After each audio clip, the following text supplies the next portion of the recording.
Vítejte u našeho videa. Já jsem tady se Simčou Pavlounovou. Ano, říkejte o Simčatem. Já si myslím, že to bude druhé jméno. To je moje druhé jméno, takže sorry, jo. A já jsem Zuzka Šestrová, mě všichni znáte. Problém je, že se neozývám z videa, nemám na to čas a vždycky se mi pokazí. Ani já ne, protože já teď, když mám ten Friends, tak se nehodím. A nevím, co dát do čtvrtého dílu. Jaký Friends? Přátelé? No prostě natáčím video Friends, to všichni víte. A děkuji Míše Šerákové za to, že prosím mě odebírá. Vás, dejte shlédnutí a odebírejte mě a prosím tě, dejte like a komenty, ty vole. Hlavně mě. Ty ne, ale toho mám dost. Já mám 7 odběratelů jenom. A já mám jenom 2. A žádný komentáře, A že kdo jo? odebíral?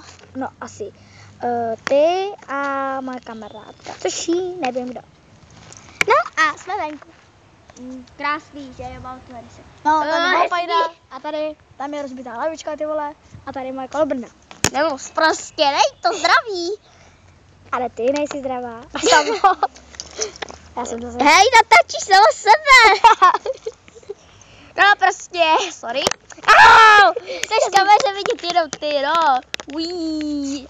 Hlavně mi dávejte, teď mám slovo já. Dávejte mi komentáře a lajky, odběry, shlédnutí.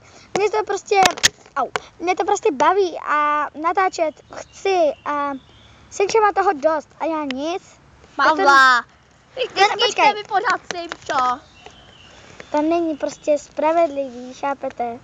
Já chci toho mít taky hodně. Já mám 7 odběratelů, 4, že veřejně a 3 soukromně. Co s tím budu dělat?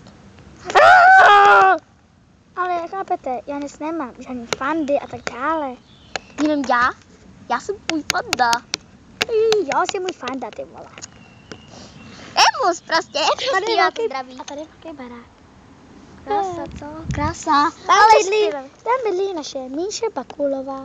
Bakulová, ty vole. Emus, prostě neprospívá to zdraví. No ty šava blbá, nebuď moudrá. Vidíte? Tahle sova je prostě moudrá. Ale já ne. Nebo prostej. A vypni se. No, nějak tam to zase